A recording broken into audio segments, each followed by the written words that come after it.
news of Kylie Jenner and Timothée Chalamet's rumored romance pretty much broke the internet.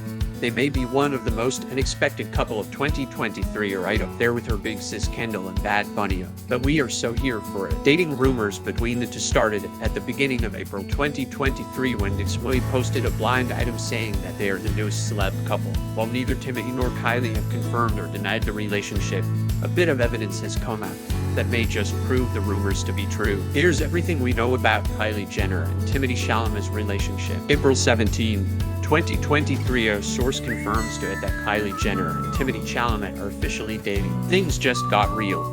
It has reported that a source confirmed Kylie and Timothy's rumored relationship, but things aren't quite that serious between them just yet. They're keeping things casual at this point.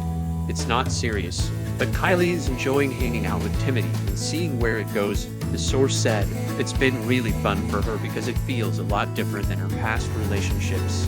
It's new and exciting for Kylie and she's having a lot of fun. No soft launch just yet." The supposed new couple has yet to make an official public appearance. Kylie decided she didn't want to make